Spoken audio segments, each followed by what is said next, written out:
Good afternoon, everyone. Welcome. I can see everyone jumping in now. We'll give the others just a minute or two to join before we kick off.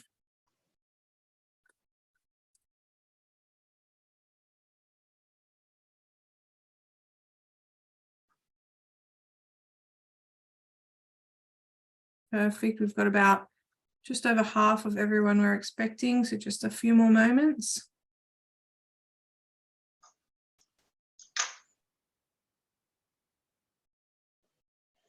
Great to see some familiar names. Hi, Vanessa.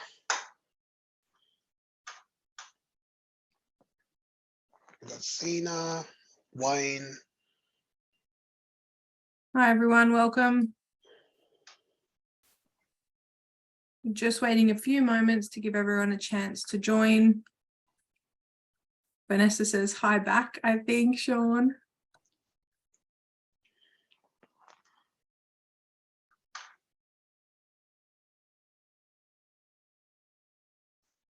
All right. We have limited time today. We've got about an hour, and I do not want to keep everyone over time. So we're going to kick off, and hopefully everyone has joined. Hi, everyone who's saying hi in our chat. Thank you. Okay. So today you are joined by myself. My name is Kath Lewis. I'm a product manager at Centaur Software, and Sean Pereira, who's our head of product and innovation at Centaur. Sean is also a data specialist by trade, and you might have already seen him speaking at some of our other engagements, our face-to-face events, our symposium last year. He's been very busy sharing his experience and his knowledge in practice management systems and data and analytics in the dental space over the past 12 to 18 months. But if this is your first time joining us at one of Sean's presentations and talks, feel free to ask questions throughout. We'll get to them either throughout the presentation or right at the end. I'll be monitoring the chat and the Q&A, so feel free to throw them in as they come to your head, and we will most definitely address them at the end. Sean has a lot of content to get through, a lot of knowledge to share and impart at the moment in today's webinar. So we're going to kick off without anything further, and we'll have a chat towards the end. Thanks, Sean. Over to you.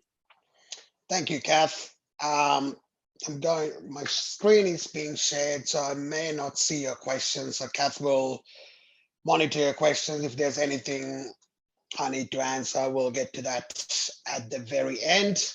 Yep. All right, so let's get into it. Thank you again, everyone, for joining us today. Today, we are going to talk about getting to know your patients using data and analytics to understand patient behaviors and trends. So some of the content we'll go through today is background to analytics. If you had attended previous face-to-face workshops and seminars, you may have seen some of the background we talk about, and then we'll take a look at patient experience versus patient journey and the steps in the patient journey, digital segments of the patient journey. And I will introduce you to what we call the 3 A's pyramid. And then we'll talk about 6 lenses to view your patients. And based on those 6 lenses, let's talk a little bit about patient personas. About me, I have been in the Australian dental industry for the last 19 years, and 15 years were spent doing dental business analytics. And as Kat mentioned, I'm a data analyst by trade. Okay, a background to analytics. So let's just start with a little bit of background. So over the last 10 or so years, digital engagement through social media, streaming content, online purchasing, and various other activities has increased tens, hundreds, even 1,000 times. While the rest of the world was going through a pandemic, economic up and downs, and global unrest, there has been one constant in our society, which is our increasing use of digital tools to support our personal and business needs, from connecting and communicating to conducting transactions and business. So the annual Data Never Sleeps report by Domo shares a bit of a glimpse into what's happening around the world in a minute. So I'm going to invite you to take a quick trip around the world with me to be amazed by what is happening in a minute. So every minute we send out 231.4 million emails and 16 million texts around the world. 5.9 million Google searches are done every minute. 2.43 snaps are sent. 1.1 million Tinder swipes. We spend every minute we watch 1 million hours worth of video. Amazon shoppers spend 443,000 US dollars every minute, and then crypto buyers purchase 90.2 US million dollars worth of cryptocurrency every single year. From a business perspective, however, we are beginning to treat data as an asset, something that can be harnessed and leveraged to help a business thrive. And dental practices are no exception. So if you look at a dental practice ecosystem, that's a very rich data ecosystem. You've got your practice management data, your digital imaging, your health fund claims, your surveys, social media, Google Analytics, payroll, human resource, accounting. So the list goes on and on. What I have here is just a snapshot. We always don't realize how many data points we are connected to at any given time, or how much data we generate with every single mouse click. Let's zoom into practice management systems. Practice management system in their own right is a rich source of data. I mean, practice management systems are operational systems that allow you to input data like payments, patient details, appointments on a day-to-day basis. I like to call practice management systems the engine room of the practice. So it also records a vast amount of data. So looking at an average 2-chair practice, and what happens every year, they add 500 plus patient records, modify 2,000 plus patient records, and add 7,000 plus appointments, 3,000 plus treatment plans, 5,000 plus payments, and 2,500 plus health fund claims. So the $1 million question is, how do we harness that data to make it something meaningful? That's where analytics come in. Regardless of what analytics method you use, whether you use a business intelligence package, whether you use Excel spreadsheets, whether you use Google Sheets, it doesn't matter. The story about analytics is very similar. So the word analytics is quite often misused, or used interchangeably with the word data. So let's go through a few basic examples to see what analytics is all about. So on the left-hand side, I've got data, which is scattered and unorganized, which is a little bit hard to make use of, make sense of, whereas actionable insights, they need to be structured and organized. So analytics is the process of transforming data into actionable insights. It is only through analytics that you can glean these insights that will help your practice or your business achieve its goals. Let's look at another example. If you own a smartwatch or a fitness tracker, I'm sure you have been on a run, on a bike ride, walk, and wanted to see how you did. How what speed did I do? What was the distance? So on and so forth. And imagine all you're getting is disparate different sources of data. That is really hard to make sense of.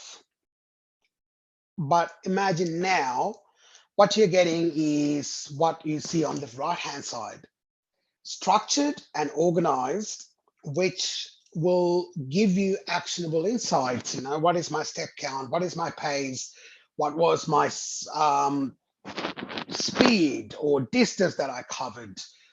So this is a very good example of gleaning actionable insights from data through analytics. Let's look at another more practical example from a dental practice point of view. Imagine you are trying to determine the effectiveness of marketing channels by treatment category for new patients. So we are essentially looking at four things. We're looking at the effectiveness, most probably in this case, production, or even payments, and then marketing channels by treatment category for new patients, which means patient type. Now imagine all you have is these three reports. So you got your production by category, efficiency of referral sources, new patients per month. So they are disparate, but it does not still answer the question. There will be a lot of data manipulation to be done to be able to answer the initial question of the effectiveness of marketing channels by treatment category for new patients. But using analytics, you can, whether you're using a BI system or you're an Excel wizard, you will be able to answer those very particular questions using actionable insights or structured and organized data. So the process that gets us there is analytics. When you talk about analytics, and one of the things in our topic today is understanding patient trends. So when you talk about analytics, you can't go without talking past analytics without talking about trends. So trend, according to the University of Manchester academic Frasebank, a trend is the general direction in which something is developing or changing over time. So what we've got here, we're looking at a trend in this little picture. So why are trends important for our business? They help you anticipate future issues and opportunities and take corrective action just by observing the trend. Remain current or ahead of the market. Assess changes in your business and performance over a period of time. And you can see identify actionable patterns. For example, if you are seeing your new patient count is dropping and you can see a trend in certain months, you can take corrective actions and then also visualize the performance rather than running multiple reports and graphing everything. If you have a nice chart that has a trend line across it, you can easily visualize the performance across a period of time. Now, we've covered a bit of background into analytics. We'll now move on to how analytics can help us improve the patient experience and the patient journey and better understand our patients. So patient experience versus patient journey. Those two terms are used quite interchangeably, and looking at the definitions, it is not essentially the same thing, but people use it in different contexts. So let's get some definitions out of the way before we delve into how analytics will be able to help us. So the patient journey begins when it's the sequence of events that begins when a patient first develops a need for dental care, when they first start thinking about wanting to see a dentist. Whereas patient experience, it can be a single event, but a patient can have multiple experiences of the same event. According to the Beryl Institute, the patient experience is defined as the sum of all interactions shaped by an organization's culture that influence patient perceptions across the continuum of care. So what do we mean? So let's have a look at the steps in the patient journey to understand how we traditionally viewed the concept of patient experience and how things have changed today. So to talk about the patient journey, we've broken it down to 5 different steps: awareness, consideration, access, service delivery, and ongoing. So the patient journey starts with awareness. At this stage, the patient has identified a need for dental care and starts searching for providers. Examples of how patients learn about dental care and dental care providers include your online searches, directory listings, marketing, social media, networking, and even community involvement. The next step is consideration. At this stage, the patient weighs in their options. They've already done their research to determine if your practice is a fit, if the practice can meet their needs. So in this stage, patients look at your referrals. If a friend or family or a colleague would refer this practice, the type of services offered, the recommendations that you have received, and Google or other online reviews and ratings. So often at this stage, the patient interact with your website or social media pages or contact you over the phone just to get some information. And the next phase is access.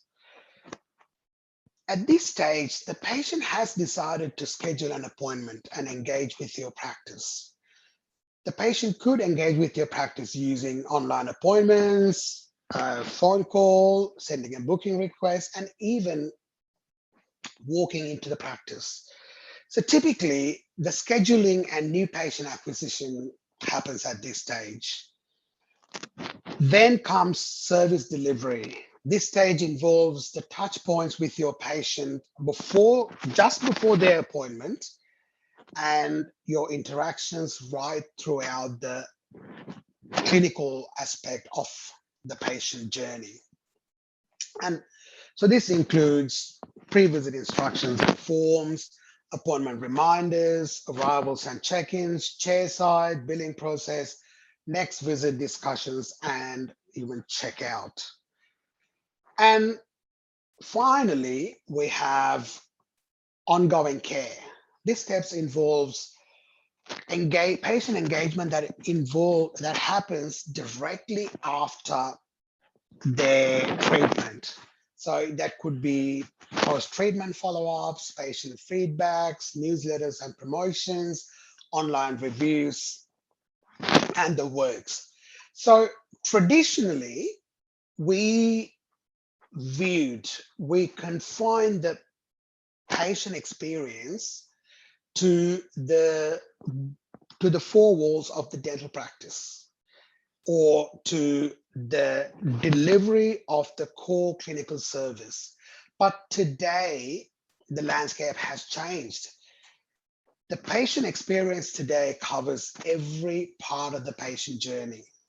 But there is an important differentiator about the service delivery step of the patient experience from a patient perspective that we need to talk about.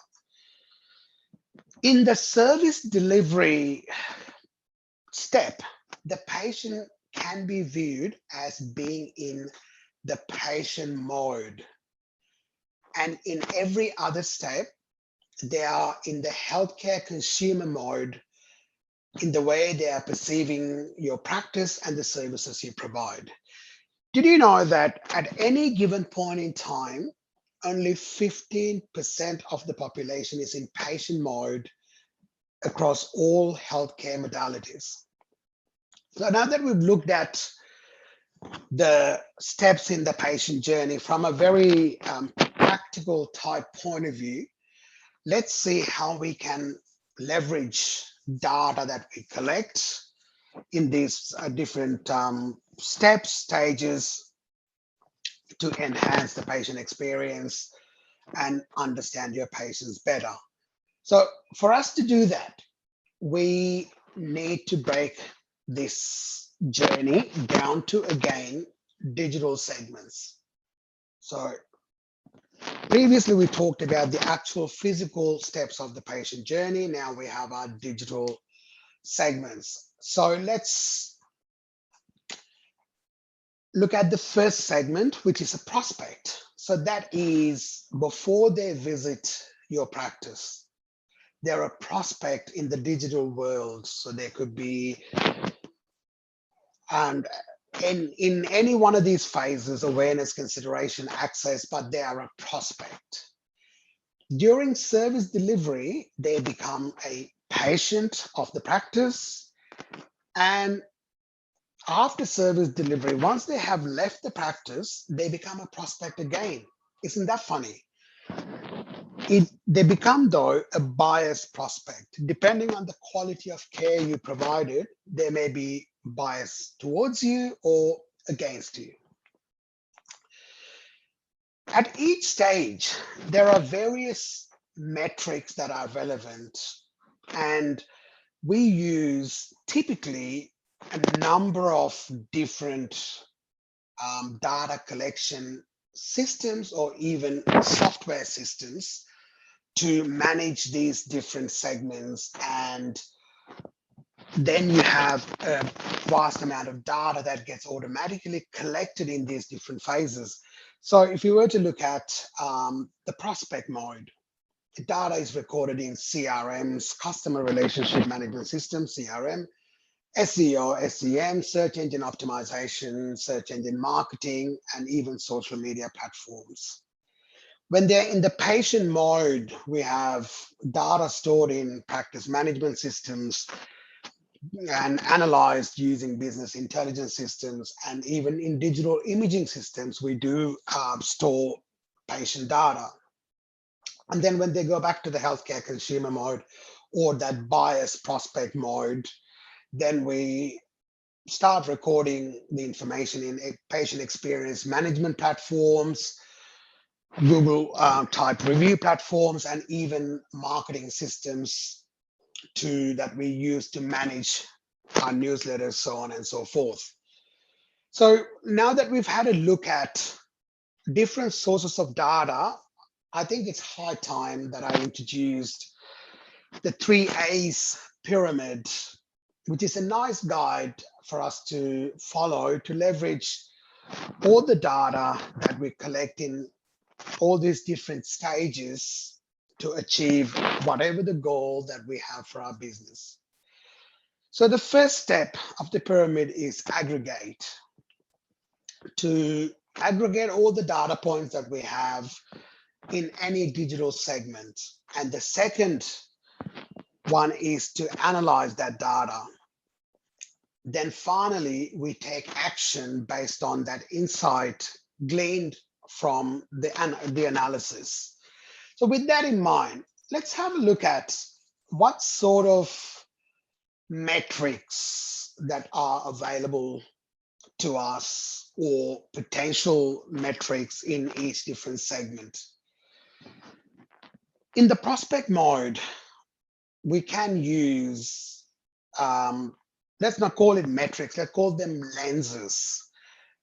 marketing resources, practice location demographics, search engine optimization, search word metrics, and even website engagement as a lens to understand your prospects. And then moving to the far right, we have returning prospect, feedback sentiment, net promoter score, Google reviews and star rating, recall effectiveness, recall booking rates, rebook rates, marketing communication, treatment and patient reactivation rates. So all that we can monitor or look at our returning prospect or a patient that has been to the practice before. But for today's discussion, let's look at 6 key lenses in the interest of time and see how those lenses tell us about our patients. So the 6 we are going to be looking at are booking patterns, patient demographics, treatment types, treatment values, treatment acceptance, cancellations, and no-shows. So the first one is booking patterns. What is booking patterns? It shows you how, what, and when your patients are booking appointments. And why is it important? It gives you better control of your appointment, and it helps you maximize your appointment book utilization. For example, if you know the patterns, you can offer incentives to your patients to book appointments during slow times. And better revenue management, you can really organize your appointment book in a way that maximizes revenue and also make predictions about future demand.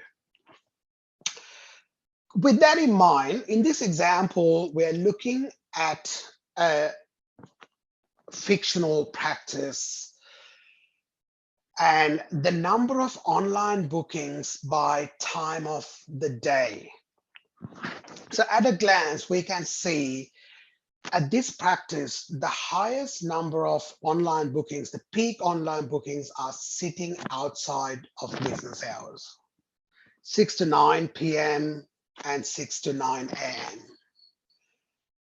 Patients at this practice value the ability to be able to book online and they find it convenient, and the practice's efforts in providing and maintaining this service is definitely worthwhile.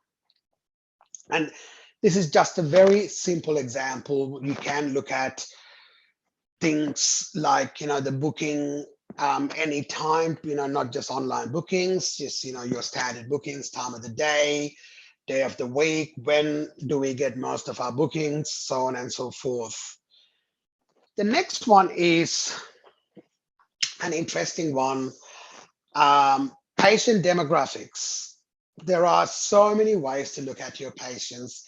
Typically, patient demographics, when we say patient demographics, we talk about the characteristics of your patients, such as age, gender, ethnicity, geolocation, and even clinical needs. Why is it important? It helps you understand who your patients are, and you're able to provide tailored dental care for your patients. And also, it helps you understand the effectiveness of your marketing efforts. So if you know the area and the age group of your patients, and if you have done a targeted marketing campaign, and you can go back and see, has it been effective? Have I hit the mark here or not? And also, a very important one, during my consulting days, this is something I really helped practices a lot with, when they have expansion aspirations and they may say, I'd like to open another clinic, but I don't know where to open it. And you may say, let's look at where my patients are coming from. and leverage my existing patient base to get me a head start at that new location. So in this example, we're looking at two different charts, again, looking at demographics. The first one is a breakdown, just a snapshot breakdown of your patients by gender and age. So it's not complicated, but it tells you exactly where your patients sit at your practice. On the right-hand side, we have a heat map of where your patients are coming from. This particular map was done using Google Maps. And also, if you can see the screen, you can see the different colors. They correlate with the amount of average spend by patient. So really, it gets you really important information about that patient cohort and where they're coming from, really understanding your the type of your patients. And then we have treatment type. So treatment types is often called service mix, service categories, treatment categories. We all mean, by all that we mean the type of services your practice provides your patients. Why is it important? It is important because it helps you understanding, it helps you understand the practice better. You can see what sort of treatment that you do, and also your resource planning, if you, not just your human resources, even physical resources, you can provide your patients with better care once you understand how your services are broken down. And you can also see how your practitioners spend their time, where they spend their time, and also combined with your patient demographics, you can understand patterns and needs within your patient cohorts. So in this example, we look at the service mix in terms of dollar value at a practice. This shows each treatment category and how they contributed towards the revenue overall production of that particular practice. So now let's move to our fourth element, treatment values. This is typically treatment value. When we talk about treatment values, this shows the average spend per patient at your practice. Why is it important? It helps you understand the spending habits of your patients. It also helps you determine if your average patient chooses low, medium, or high-end treatment. You can identify opportunities to increase production by looking at your production treatment values.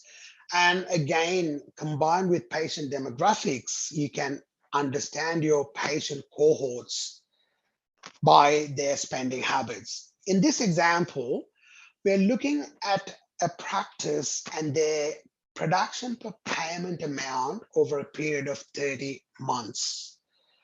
At a glance, it provides the months that the practice did so well and not so well. I picked this particular chart to also show you how a trend line can help you understand which direction the practice is heading in.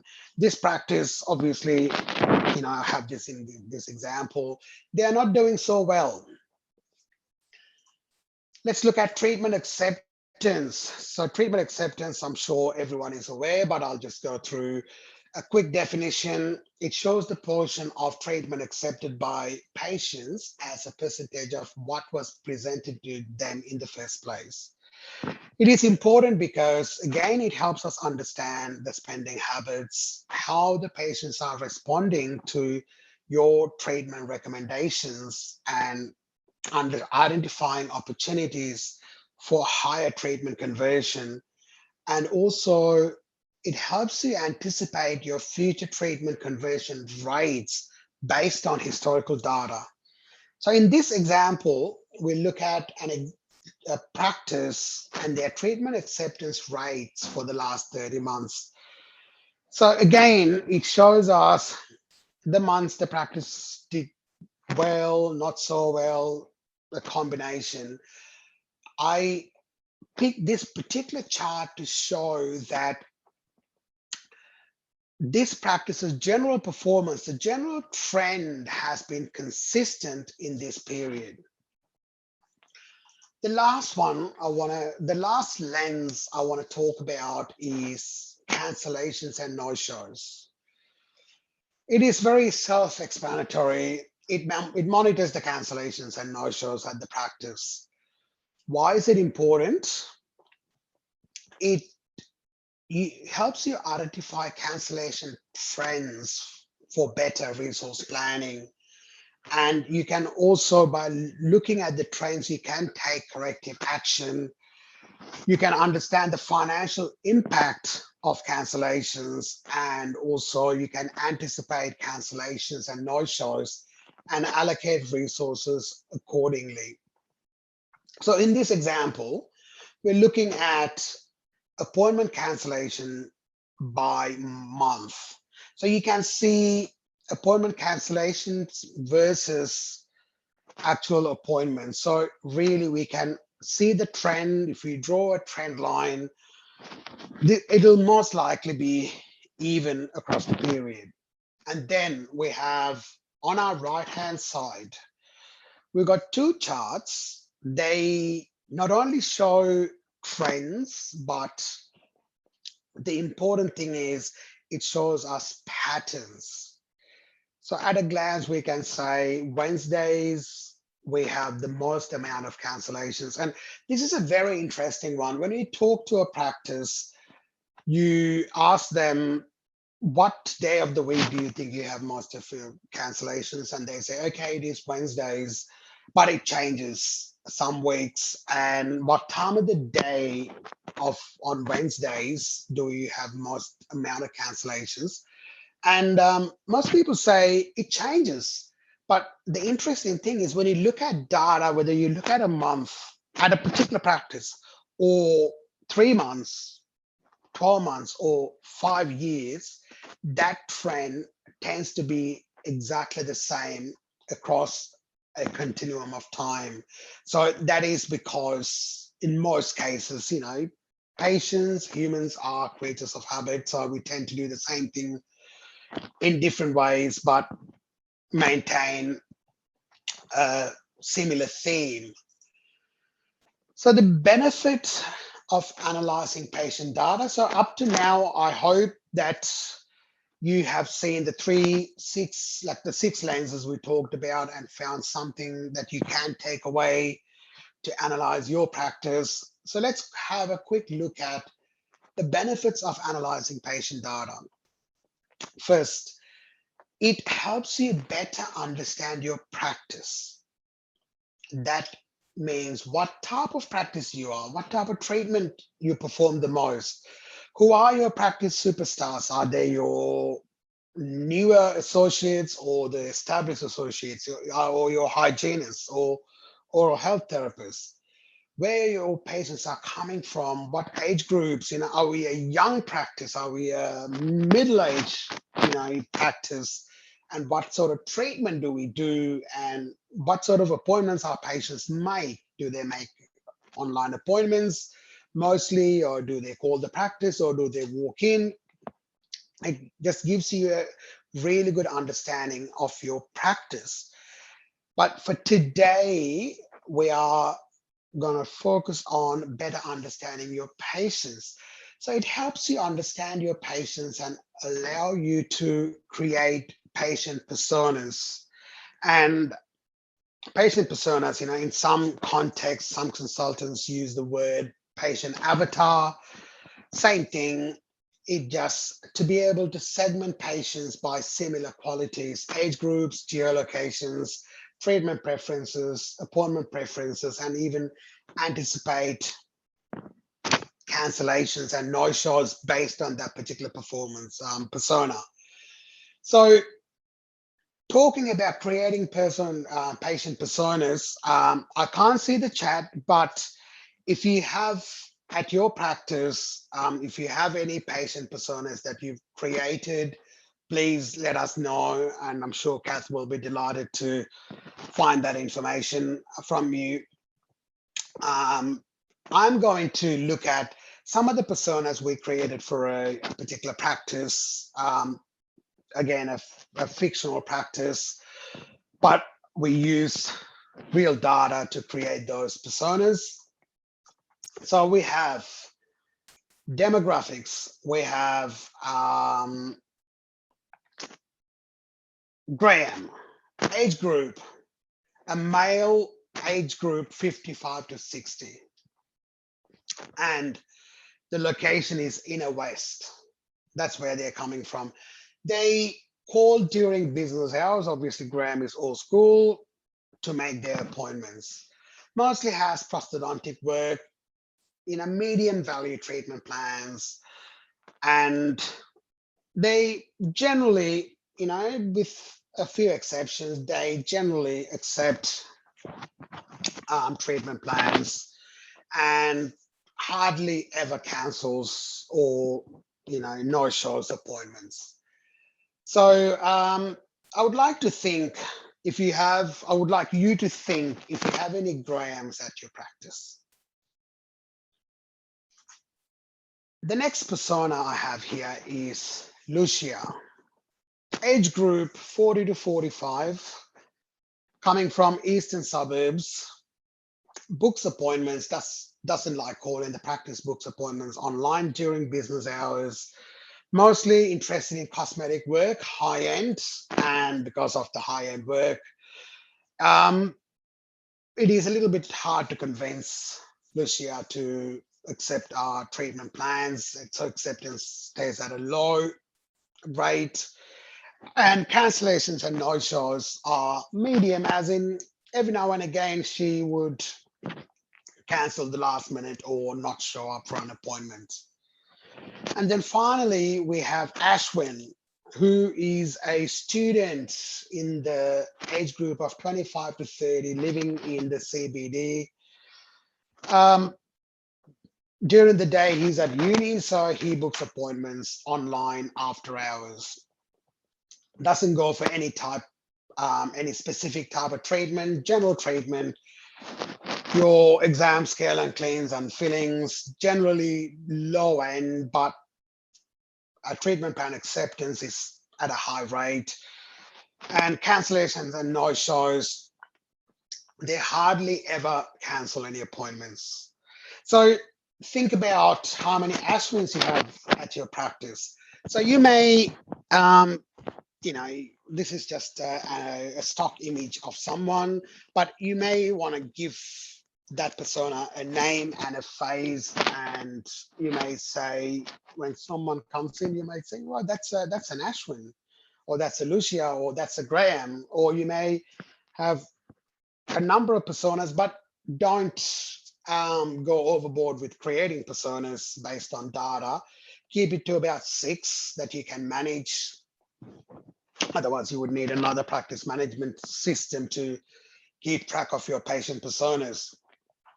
So apart from personas, understanding patient trends also helps you with a number of things that you can use data to make decisions based on. With the emergence of artificial intelligence, the possibilities are endless. So some of these things are not yet here, but they are possible in the very near future. The first one is using data, conversational AI. That is knocking on our doors at the moment. Recently, I was privileged to be talking to a conversational AI receptionist called Olivia. And I was able to call, and as a new patient, obviously it was a trial test, as a new patient, make a new patient appointment and some basic triaging, and I was able to say where the pain is. And also, just before I hung up the call, to change that appointment day and time to another day, and all with conversational AI. And another possibility that is around the corner is automated patient appointment book templating based on your patient's behaviors and your practice trends, to automatically make recommendations around where to book your high-end treatments, where to book your low production treatments with a risk of cancellation, and also automatic patient personas. So the example I have on the screen is almost there now in the allied health space, and we can see that happening in the dental space fairly soon. So for every patient, whether they're existing or not, it has a missed appointment prediction. So if they're an existing patient, it would look at the historical data for that patient. And if it is a new patient, it would use a similar patient cohort using patient personas. So the possibilities are definitely endless in this space when we start using data. So finally, I would like to go back to our 3A's pyramid for 3 reasons.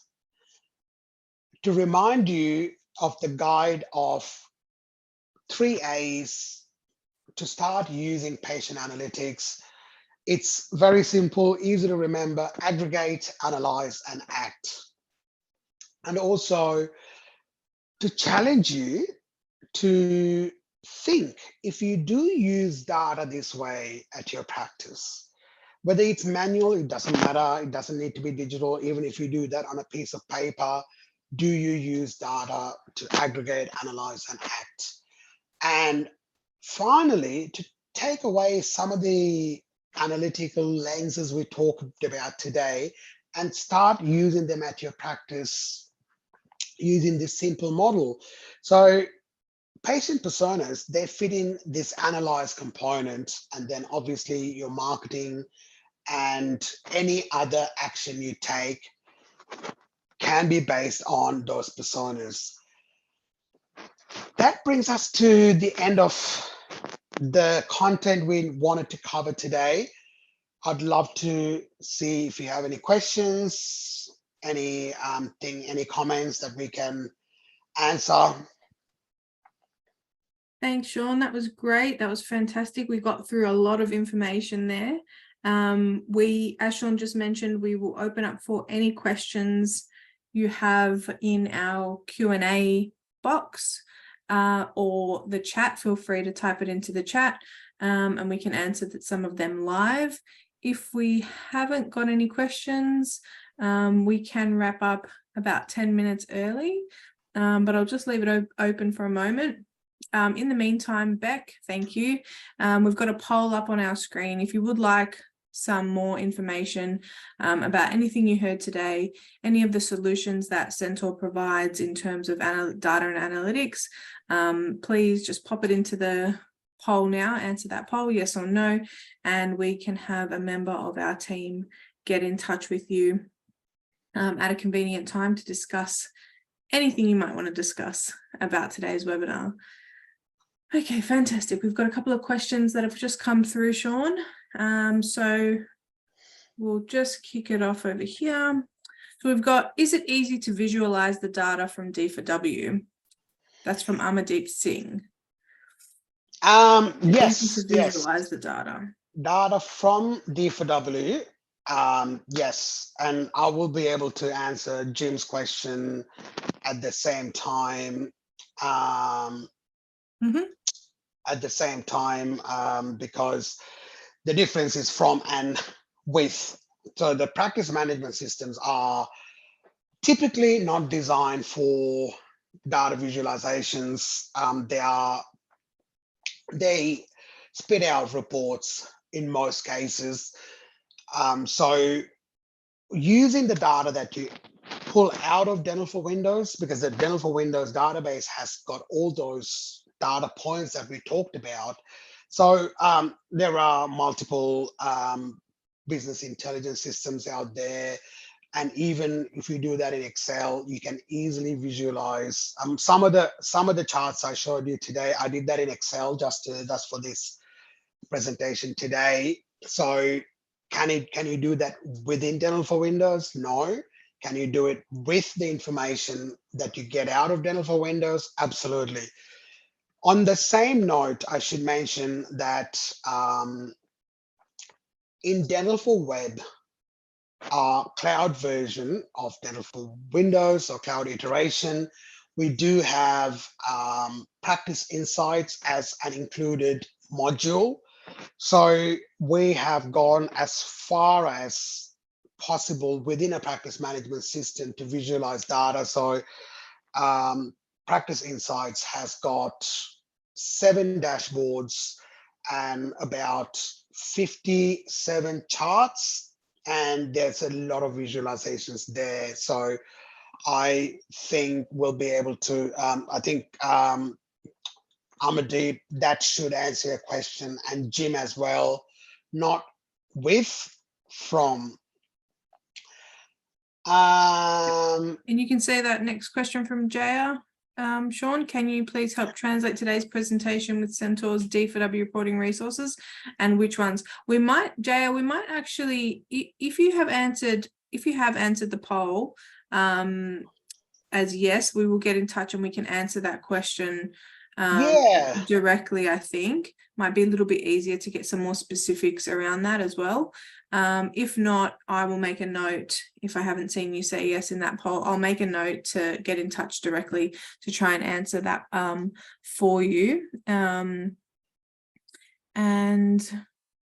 I think that's the last question in our Q&A. Is that if there isn't, do we have any more questions coming through? I'll just give everyone one more chance to answer that. Looks like that might be it, Sean. Fantastic. We might wrap up then. Yeah. Absolutely. Thank you for joining us today, everybody, and enjoy the last 7 minutes of your lunchtime. We really appreciate you giving up your lunchtime to join us. Definitely. Mike, I've just seen your chat come through, but we'll get in touch as well. And thank you everyone else Thank you, for Zoe. joining us. And thanks, Sean, for a great presentation again. Thank you, Kath. All right. See you, everybody.